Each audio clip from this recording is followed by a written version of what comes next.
When you're listening to your employees, there should never be any huge surprises. If there are, you're probably too far removed and too far away from the coalface. It's always about making fine-tuning and fine adjustments. My name's Steve Frost. I'm the founder and CEO of WorkBuzz, and we are focused on helping to improve the working lives of a million people. We do that by helping companies to get regular, real-time feedback from their employees, using AI to help analyse that and coach their managers to become better leaders. We've got about 75 in our team and about 400 clients we serve. At WorkBuzz, we're a fast growth business. We've gone from 10 employees to sort of roughly 75 over the last 3 and a bit years. And we know that's not easy and we're not perfect, but listening really helps us with some of those challenges. From a culture perspective, we want to make sure, and what we're passionate about is making sure we keep the magic, the DNA of the business as we scale the organisation. We don't lose that customer focus, we don't dilute our culture and our values.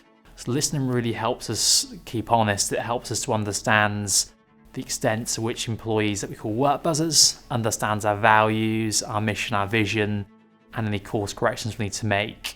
Scaling fast also creates operational challenges. And what listening also helps us to do is to understand what's working, where we can improve.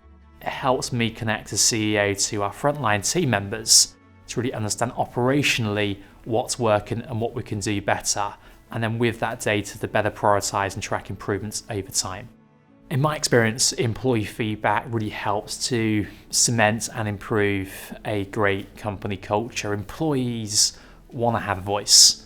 They want to feel like you listen to their suggestions and ideas where appropriate. They want to feel like they can input to shaping your direction, your key priorities. And something's not working, they want to feel listened to. What I do as CEO at WorkBuzz, I just organically ask about how the week's going, if we want to deal, what the reasons why. If we lost an opportunity again, what was behind that. Check in about how our product's developing, understand feedback from our customers too. But I also supplement that organic, unstructured feedback with more structured feedback through the WorkBuzz platform. We invite our colleagues, who we call WorkBuzzers, to provide feedback once a quarter. We ask them around 20 questions about the overall employee experience, and that really helps us to make sure we're staying on track in terms of high levels of employee engagements, understands what's working, and if something's not working, we can take action very quickly off the back of those surveys. People are your agents of change. People are your difference makers. If you have engaged employees, they deliver a great experience to your customers. And employee listening is changing rapidly. One of the things we said about WorkBuzz almost 18 months ago was looking at different practical AI use cases for how we can apply AI in meaningful ways that really benefit our customers. One of the things we launched really recently at that flagship annual conference, WorkBuzz Live, were AI summaries, not just of employee feedback and helping to storytell the highs and lows and outliers and what managers can do better, but also video avatars, which really represent almost a virtual HR business partner that can summarize feedback from employees in plain English, help them to reflect on their feedback and ultimately drive change and become better leaders. I tend to be quite focused on the future, really focused on next year and how to work towards that. Whereas our operational teams care about what's here now, if there's a workaround on the platform, if it's our peak season, if there's operational challenges. And I personally received feedback from one of our surveys sort of 18 months ago that really held that mirror up to me. And as a result of that, we then looked at how we make sure we recruit operational roles ahead of the curve with at least 3 to 6 months so we can train and make sure we have the right talent in our operational teams well before we need them for capacity reasons, and that comes as a direct result of that feedback. It's really important to align employee feedback on what you're measuring with business outcomes. So if you're a business that's really focused on customer experience, you can look to identify and ask employees what's getting in the way of delivering a great experience to your customers, what barriers do you face, what bottlenecks are there with our processes.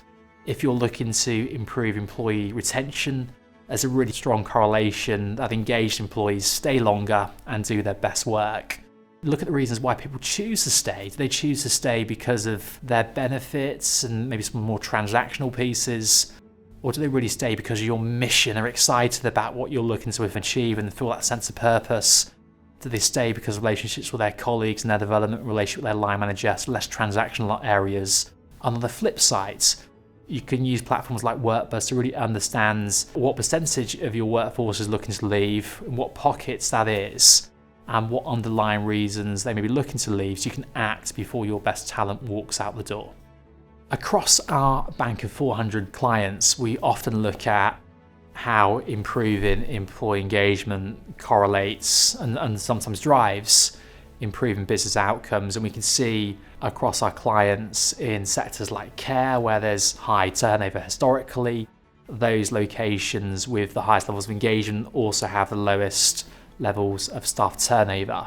If we look at sectors like retail, where the customer experience is really important, we can look at their stores with the highest engagement levels, also tend to outperform their other stores for employee experience, and even down to the areas around stock prevention. So they have less losses of stock in those locations where managers and teams are more engaged and really care.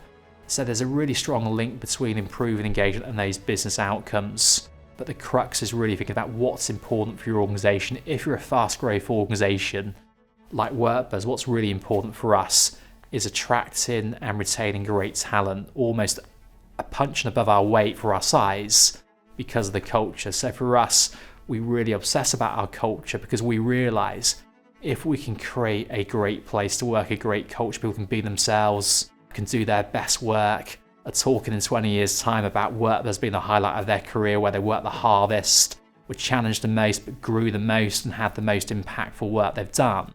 That's going to create a culture where we can attract and persuade great talent to join us, rather than lots of other organizations competing for that talent. And we can also make sure we're magnets they choose to stay. WorkBuzz is just over 6 years old, and over the last 3.5 years, we've scaled from 10 team members we call WorkBuzzers to over 70, and that hasn't been plain sailing all the time. We've got certain stuff wrong, but overall, I think we've done a good job, all things considered.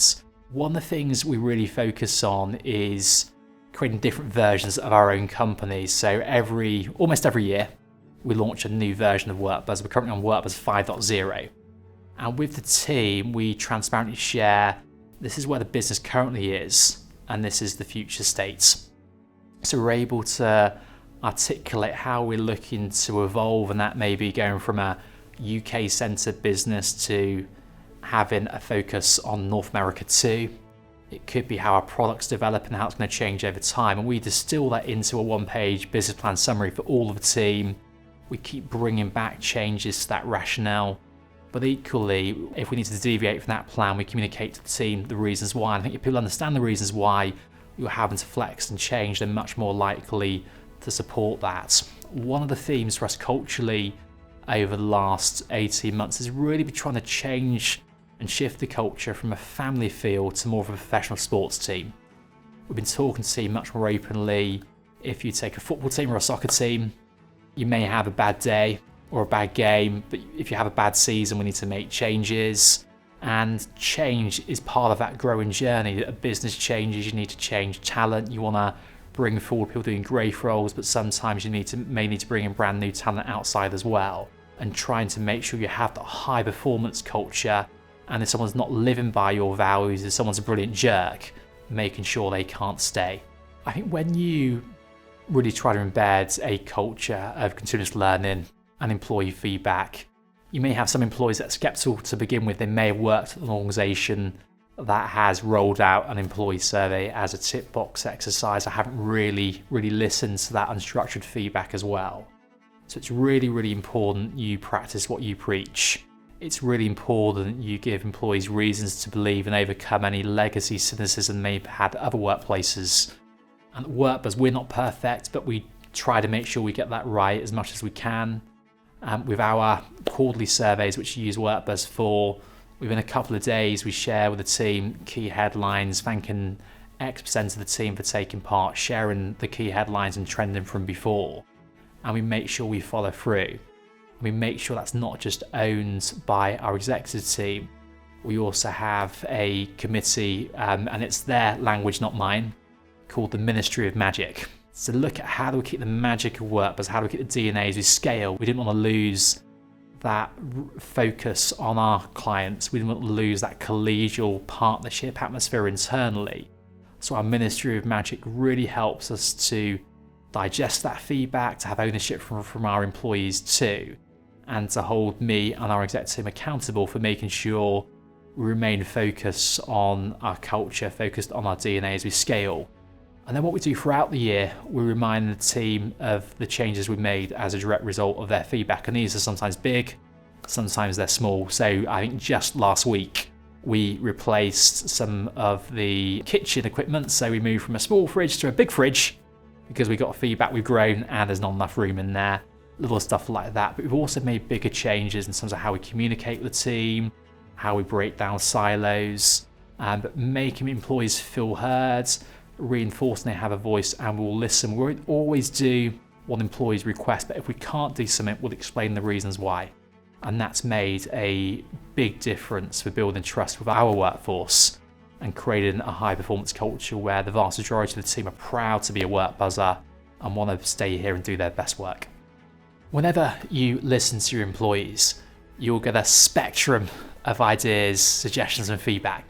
And some of that may be really positive, it may be some positive reinforcement, it may be telling you things you already are focusing on or working on the background that haven't just shared yet. But there'll also be constructive feedback on there too, and I think as human beings, me included, no one really likes to get negative or constructive feedback, but it's trying to recognise that's a gift. Whenever I get feedback throughout our surveys, I'll typically want to read it 3 times. The first time's the hardest, and the third time you begin to see some insights in there. And it's trying to look at some of the themes. So it's not reacting and having a knee-jerk reaction to every piece of feedback. Some bits you may disagree with, which is fine. There may be certain bits not aligned to your strategy, which is fine. But it's explaining to your team what you've heard, and if you're not going to act on something, the reasons why. And if you do that, people will appreciate the honesty and the transparency, and you build that trust. But when something is aligned to your plans, or you reflect in the mirror and actually think about, yeah, I agree with that, we should sort of double down on this or make that change. When you relay that to your teams, that's going to reinforce they have a voice and keep sharing ideas and keep feeling invested emotionally in your journey as a growing business. The one thing I've learned from scaling WorkBuzz is what got you here doesn't get to that next level. And it's trying to think about our business as a series of levels like a computer game. And it's trying to get that leveling up, what bits need to change to get us to that next stage of growth. It's trying to look objectively around your leadership team. Do you need to bring someone in who can take that next level? Are those people doing the growth roles able to do that next stage of growth? How do you coach and develop those? It's thinking about a proposition perspective and product perspective. Your product may be winning now, but how's that's going to change in the future with things like AI? How's it going to change, link some of the macro themes we have, and trying to be 2 steps ahead of that rather than run into that brick wall and it's too late to react. And all that change really comes down to people and navigating that. And what I've learned is if becoming a better CEO is basically there's 2 types of problems. There's people problems and there's people problems. So it's trying to really be good with people. It's trying to create a vision they get excited about. It's trying to have clarity of vision around what that next level or next version of your business looks like. It's trying to listen to their feedback where you can, take that on board, and dismissing some feedback sometimes and suggestions, but the reasons why they don't fit to that vision or you can't implement.